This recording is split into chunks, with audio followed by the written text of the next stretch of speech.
السلام عليكم ورحمة الله وبركاته. ازيكم حبايبي؟ عاملين ايه؟ اللي ما يعرفنيش، انا ام نور حلو حادق. يلا بينا النهارده هنعمل شوية عيش سوري سهل جدا وبسيط، وبكيلو دقيق عملت 30 رغيف. ليه بنشتريه بالغالي من بره؟ يلا بينا يا ستي. احنا جايبين هنا كيلو دقيق انا نخلاه، بحط عليه معلقة سكر، معلقة ملح، ده شوية خل بحطهم ضروري جدا بالنسبة لي انا، ده محسن طبيعي للعجينة، يعني انا ما استغناش عنه ابدا.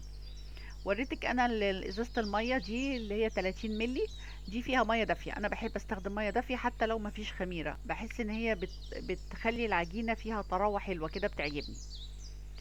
بزود الدقيق بالميه واحده واحده، لان احنا عارفين ان كل نوع دقيق بيشرب ميه غير التاني. بس بديله فرصه بقى يتعجن كويس. وعلى فكره العيش ده لازم يتعجن عجن كويس، وممكن تعجنيه على ايديكي، مفيش اي مشكله خالص. دول معلقتين زيت انا بحطهم في الاخر بس عشان ايه؟ يلمولي العجينه مش اكتر. خدمتي العجينه كده تمام، هنطلع برضو ناخدها برضو يعني ونعجنها شويه على الرخامه. بصي انا بوريكي هنا شويه الميه اللي اتبقوا، حوالي نص كوبايه. إيه يعني انا مش قادره احدد الميه قد ايه، انا بحاول اقرب لك بس المقادير. بصي العجينه، بصي شايفاها بتلزق ازاي؟ حاجه بسيطه كده، مجرد ما سبتيها استريح شويه. بصي انا بطلعها بايديا، نضفت خلاص ايديا، ما فيهاش عجين.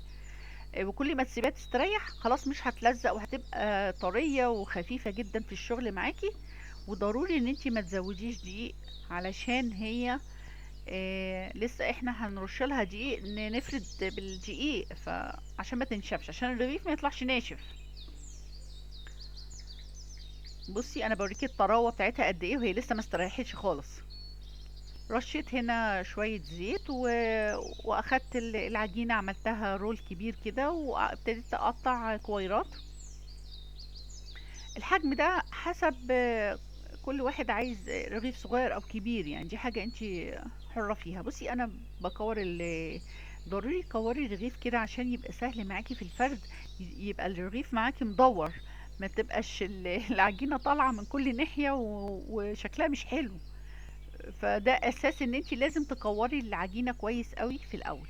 بصي انا هنا فردت كام واحد اللي قدام منك دول، وفردة انا في صينية ورا كده مش شايفاها، بحيث ان انا ترتاح معايا شويه، الرغيف يرتاح معايا شويه.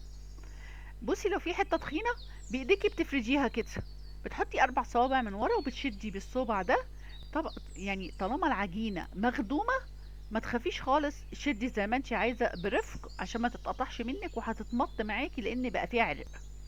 بصي طريقه الفرد هنا، بتجيبي من جوه لبره، ملكيش دعوه باللي جوه، اللي بجوه كده كده بيتفرد، بيتفرد مع الفرد، انما اللي بره الحروف هي اللي بتبقى تخينه. بتنسمي بالدقيق من فوق ومن تحت، وبعدين بتبتدي ايه؟ تجيبي من جوه لبره، من جوه لبره، كده هيتفرد معاكي مدور ومتساوي، وكل الحروف قد بعضها. بصي الحروف كلها ترفع معاكي وانتي بتجيبي من جوه لبره. مفيش والله اسهل من كده، اي حد مبتدئ هيقدر يعمله. واهم حاجة وانتي بتخبزي العيش ده لازم تنفضيه قبل ما تحطيه يستوي، علشان الدقيق ما يتحرقش. بصي بقى يا ستي، انا بشتغل مثلا 4 ترغيفة 4 ترغيفة، 5 5، بحطهم على قماشة او فوطة نظيفة، وبغطيهم لحد ما اعمل شوية شوية، وبعدين ابتدي اسوي. علشان يعني مش هينفع اسوي وانا شغالة، يعني هبقى ايه بين ده وبين ده، مش حاجة مريحة يعني. فانتي بتفردي شوية وتسويهم، تفردي شوية وتسويهم.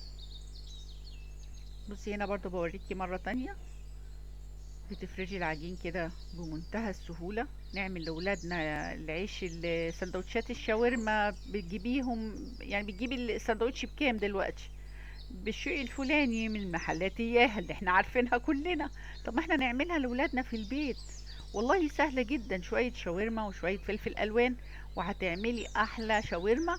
استنيني الفيديو اللي بعد ده وانا عاملة سندوتشات الشاورما.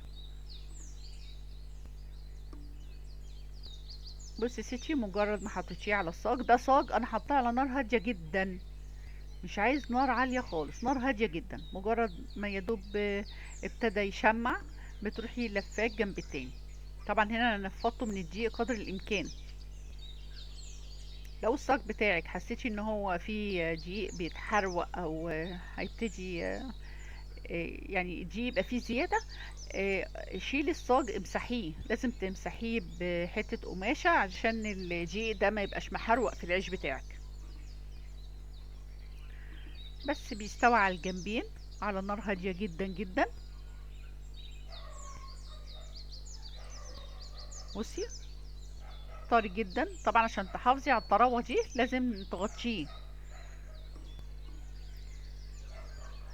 لازم تغطي العيش اول ما تطلعيه. انا بروح مطبقه 4/4 واروح بحطاه تحت الفوطه على طول مغطياه عشان يفضل طري. لو عايزاه رقاق ناشف بتسيبيه مفرود، بتطلعيه كده وتفرديه على ترابيزه جنبك من غير ما تغطيه، ينشف يبقى رقاق خلاص، يبقى هي دي طريقه الرقاق برضو. ولا اسهل من كده تعملي رقاق، تعملي عيش سوري في بيتك، تعملي وصفات كتيرة بالعيش السوري دي. برضو هتشوفي فيديو بعد كده انا عاملة فيه التومية والمايونيز، اكلات سهلة وبسيطة قوي.